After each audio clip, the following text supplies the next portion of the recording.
barbershop conversation, guys. Feel free to hit the subscribe button. Don't forget to join the Patreon. Tyson Fury, Deontay Wilder tickets. Week of the fight, I'll be giving away 2 tickets. I may be able to give away more, but we'll see as we get closer to the fight. I want to talk about something that's I considered a real important topic. If you look at it, if you take the names away and look at it in terms of how our world turns, I believe it'll make sense to you. I remember about about a year ago today when Lonzo Ball was coming to the NBA, and Ticket and I debated a great deal about Lonzo Ball and how he managed his son, how he treated his son, how he was always in the limelight with his son. Now, Ticket was making some great points as it relates to how he acts. And I couldn't agree with you more. How he acts. Right? He's not the cleanest person in terms of in the public and how he conducts his business, right? He's kind of brash, always in front of the camera. You understand what I'm saying? And easily that can be misconstrued for not being a great businessman, using his sons to gain momentum. You understand what I'm saying? And we never disagreed on him being a great father or anything like that. But I was real leery, and I remember talking about this in my videos. I was real leery about the message that was being portrayed as it relates to LaVar Ball, right? And damn, got to charge the car real quick. And how it was relating to LaVar Ball and the message that, because he was kind of a not kind of, but he had a vision, and like I said, I agree. He didn't go about it the best way he possibly could, right? Rubbed people the wrong way, spoke kind of brash. I don't mind the brashness, but he didn't play the game when he needed to play the game to be successful. You understand what I'm saying? And it basically hurt his brand and hurt his public appeal, like in terms of the shoes, which is a genius idea. You understand? But sometimes you got to feed people honey before you pour vinegar down their throat, and he had difficulty doing that. You know what I'm saying? So I watched earlier on ESPN this week. I saw that the NBA is creating a one and done rule, and I couldn't help but think about 2 examples that caught my attention.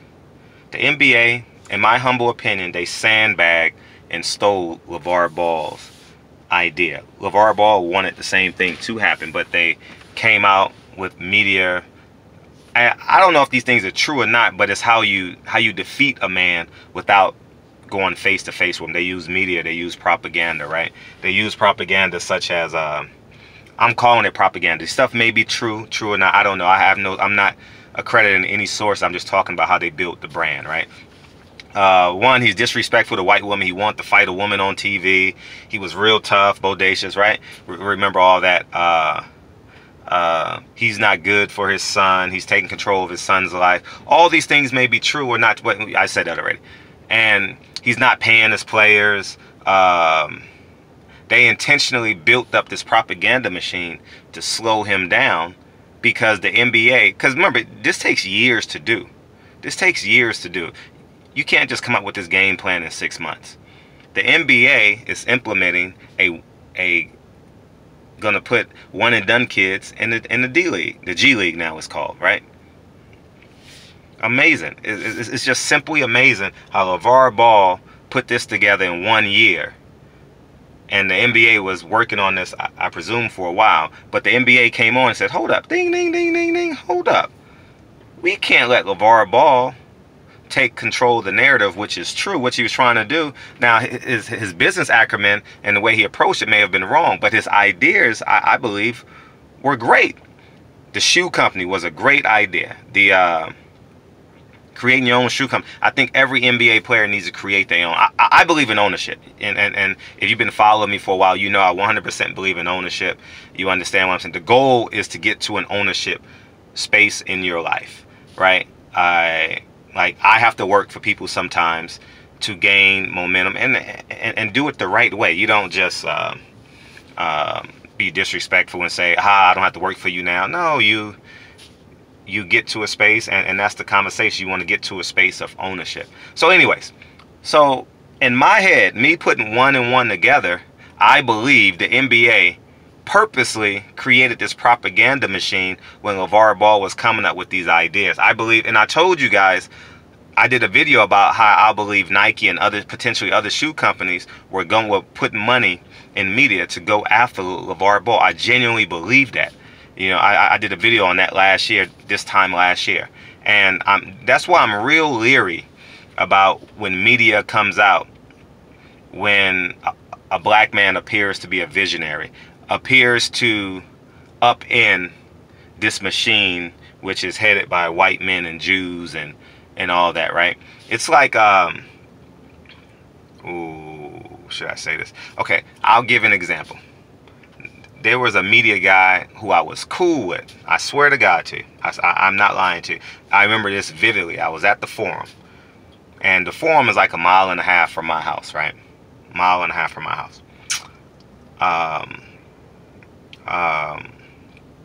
I pulled up beside him.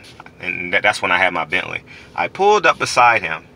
And he's in a position of power as it relates to media, as it relates to boxing, right? Pulled up beside him. He's never liked me since. They don't, I'm telling you, as a whole, individuals, yes, I'm talking about the mindset as a whole. They don't like us being equal, all right? They want to secure their white privilege. They were born with it, and that's the reality of it, right? And as I digress back into LeVar Ball, I really, really, really wish he had someone like let's say an Al Heyman. He had someone like that temperament, like I'm not talking about the person itself, but the temperament of like I shouldn't use Dr. Dre because he was accused of hitting a woman, Michelle A. But I'm talking about just the business, like a Jay-Z. You understand? Because his ideas I thought was amazing. The shoe company I thought was amazing. If he would have did it the right way and had a right team around him, I believe he wanted to do it. But like anyone, you want to buck the system and you want all the credit for actually doing it. But when you're going up against a multi-billion-dollars, remember he was fighting NBA and fighting the Nike simultaneously. I'll say this again, simultaneously he was fighting Nike and the NBA. Shit. And to substantiate my point, I want to talk about this. I don't know if this is a correlation. I don't know if it's true, but just think about this looking at it from 50,000 feet. Take your emotions away and just look at this from 50,000 feet. Remember when Isaiah Thomas bought the CBA? Remember the CBA became the D-League, the D-League became the G-League, right? It's like the minor league system for the NBA, right? He was a minority owner or an owner, but he was basically the face of the CBA. A year later, when he bought the CBA, that lady from the New York Knicks came out. I'm not saying he was right or wrong, but look how public it came. That became a public case. How they destroyed his character publicly. And in turn, he sold and they dissolved or whatever the case may be, but now he is not the owner. So that's what I'm using the example. Like the example of how they tried to pin Malcolm X against Martin Luther King. Right? Malcolm X woke up and realized if we take this religion thing out the way, Christianity versus Muslim, it's not about Christianity versus Muslim, it's about our civil rights. And remember, at the end of Malcolm X's career, he opened up his own, I forget the name, I'm drawing a blank on it right now, but in Harlem, he opened up his own, let's say, temple or building, right? And I remember in the speech, The Ballot or the Bullet, I think everyone needs to watch this speech. I think it's just an extraordinary speech. I don't care if you're white, Mexican, you need to listen to The Ballot or the Bullet speech by Brother Malcolm X. All right. And he talked about how when we when we take away faith, our religion, we realize we're fighting for the same things. And he also made a great point. And I want you guys to apply this statement to your life. This is a big paraphrase. I'm not quoting Malcolm X, but I'm trying to remember what he said. He says, at the very definition of sit-in, you're doing nothing. And keep in mind, they glorified sit-ins and peaceful demonstrations. And also keep in mind, the government funded a lot of Martin Luther King's mission. They didn't fund it directly, like hypothetically, white man gives Martin Luther King money. No, Martin Luther King goes speak for the NAACP. A government grant gets sent to the NAACP, which in turn will pay for Martin Luther King to do what he wanted to do. Understand? So it's not directly, right? And so that's what I want us to believe. And the reason why I use the term sit-in, because Lavar stood up and fought. He didn't do it the most intellectual, intelligent way. I agree with you. And some things he said and did was wrong. Like some things I say and do on this channel is wrong. However, you guys keep coming back because of my true intentions, because of what I believe my purpose is in this life. You understand what I'm saying? And LeVar Ball had great ideas. If you don't believe he had a great idea, look what the NBA just is going to implement in the fall of 2019. They're going to create a system for one and done players can go straight to the NBA. They're going to pay them $125,000 a year. You know why they said $125,000 a year? Because they said it's a direct jab at LeVar Ball because he didn't pay his players. He didn't pay them enough. They were paying $5,000. I'm telling you, that's the realest of the real. You know, the NBA didn't see overseas as a threat because it was what, quote unquote, overseas. Remember when Mudiay, I forget the guy's name, Mudiay, he got drafted by the Denver Nuggets, and Brandon Jennings, who I mentored Brandon Jennings for like 3 years, he went overseas. You understand? So when Brandon Jennings was in high school, I only see him in the summertime now that he's a pro. So I just want you guys to keep in mind. So when you hear negative propaganda about a black man, do your investigation first and realize the source, realize the purpose of it, right? Like Bill Cosby. Like, I'm not saying he's right or wrong, but take your time and do your own investigative work. You understand? Because then you realize, oh, he wasn't right. Emmett Till, 100 years later, no disrespect, but years later, many years later, the lady come out and says he never did anything to her. She deserves to go to jail, but they not prosecuting her. So anyways, man, barbershop conversation, man. I just wanted to bring you guys to this. I just want to bring this to your attention. And this is the cold world we live in, man. LeVar Ball had great intentions. His action plan may have been wrong, may have rubbed people the wrong way, and but his mind and his vision. You ever met a person that can tell you a story but don't articulate it well, and you're like, damn, or the execution just isn't as great as it should be? You understand?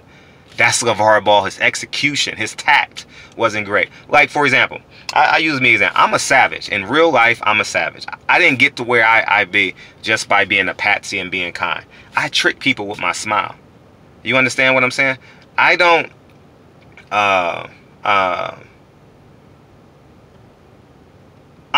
9 times out of 10, I'll say this to keep it G with you guys.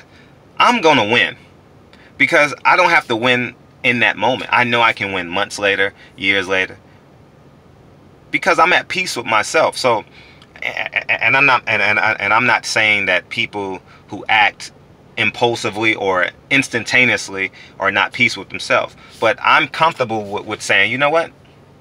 Okay, you won right now. But through the course of these next few times I see you and I know what goes on in your life, I'm going to defeat you.